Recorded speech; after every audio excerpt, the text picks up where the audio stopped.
Hello, welcome to the lecture.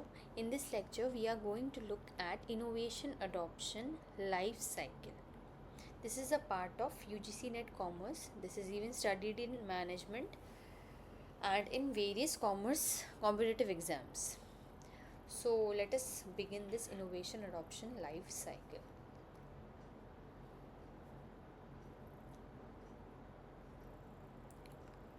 So, what is this? The adopters of these are the adopters of the new products like the consumers, and they mainly go through these all five stages. Now, what are the five stages? The short form of this will be AIETA, ITA. Okay, so let us look at this one by one. First over here is awareness. Now, consumers becomes aware about the new products, but they are not having any sort of information about it.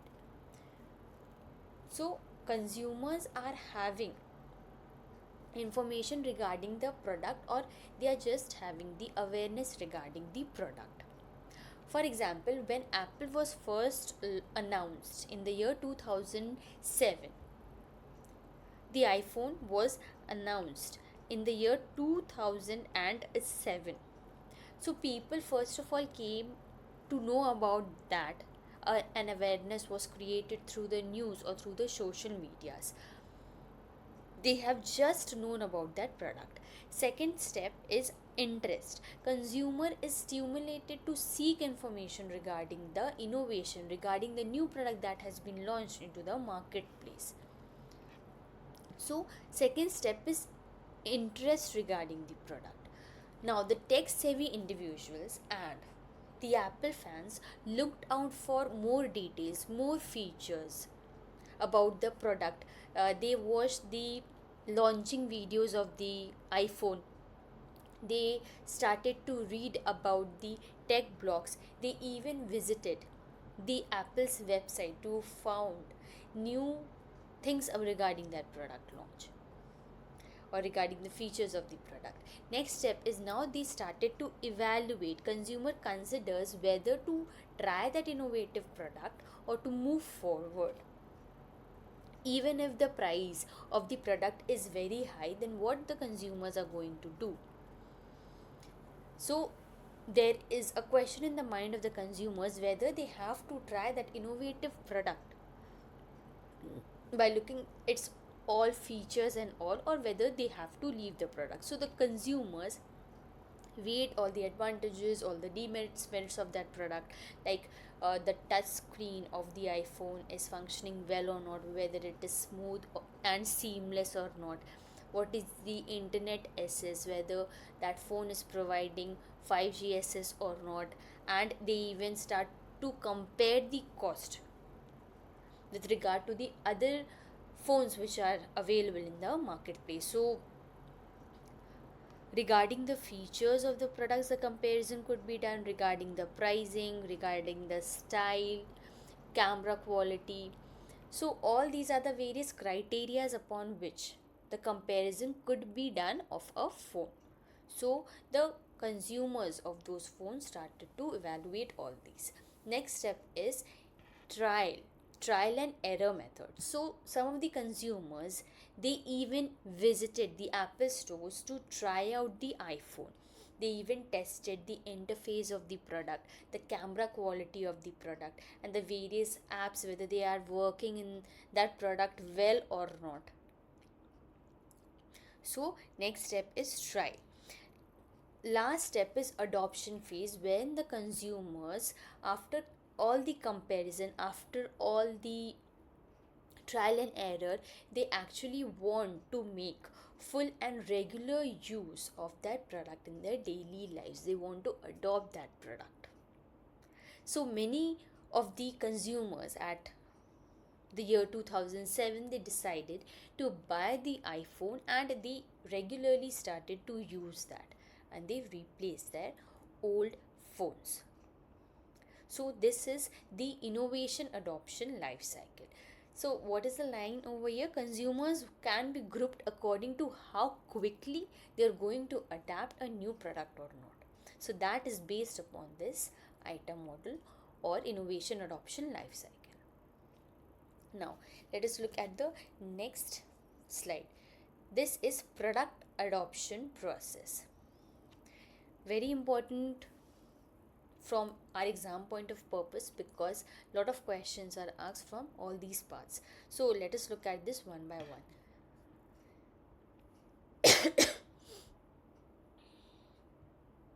So first is the innovators. Now who are the innovators? Innovators are the first group which are actually going to adopt the new product which is being brought about in the market, new innovative product.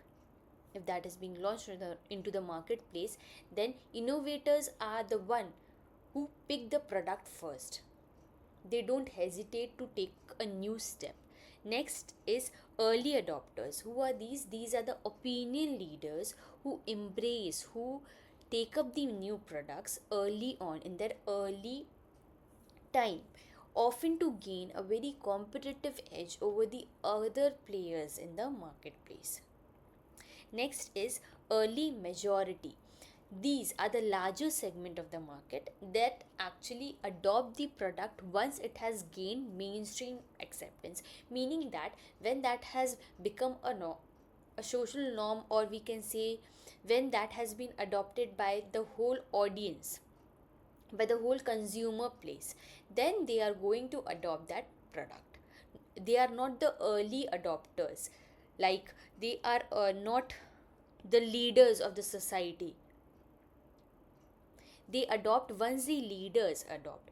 After that, they follow and they take up the product. Last is the late majority. They are more skeptical group. They think a lot before adopting a new product. They wait for a product to actually be adopted by a larger audience, so they are more skeptical. And last we have the laggards. They are the last one. They don't want any sort of changes in their product. They want their normal product. They don't want anything innovative, right? They are traditional regarding their thinking patterns, so they are mainly resistance to change. They avoid any sort of changes.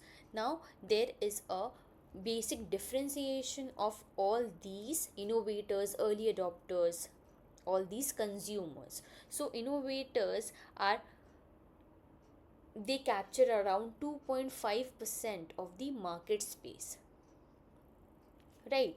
Early adopters, they have 3.5%. They capture the 3.5% of the market.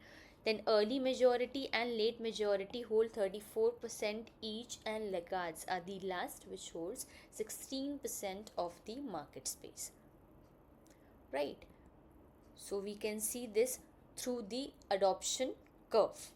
The innovators, the early adopters, early majority, late majority, and then the laggards. All the sequence of all these production adoption curve, this innovation adoption life cycle, these are very important, as it is questions could be asked in the exams that choose out the correct sequence of the from the ones which have been mentioned as options. So we need to pick the right answer over here, right? So innovators was for 2.5%. Then we have the early adopters holding 13.5%. Then we have 34% each, and last laggards hold 16%. So this is the production adoption curve. Now let us look at an example, or we can say a question over here. So what does the statement says? Innovators are venturesome and they are willing to take risk, but they have limited influence over the other consumers. So right, innovators are venturesome, they want something new, they are willing to adopt new risk into the market space, but they are having limited influence over the other consumers because they are not the opinion leaders, right? The opinion leaders are the early adopters. They want to lead, and then the later consumers are going to follow that. So this statement is correct. Next statement is majority adopt new products after the average person and tend to be deliberate and cautious. This is even right. Majority adopt new products. The early majority, the late majority. So, majority, we can say early majority adopt the new products after the average person and tend to be deliberate and cautious. Then we have the late majority are the opinion leaders. Now, this is wrong. We have seen in this that late majority are more skeptical. They think a lot before taking up the new product into the market space. So late majority are not the opinion leaders, and they are not quick to adopt any sort of innovation. They are more skeptical. So answer number 3 will not come under our options. So the answer will be 1, 2, and 4. And last is laggards. They are more suspicious of innovations and they interact mainly with other laggards only. So this is even right. So correct answer is 1, 2, and 4 only. So this was all about today's lecture. If you are having any doubt regarding anything, you can ask in the comments. I can answer you that. So once again, thank you.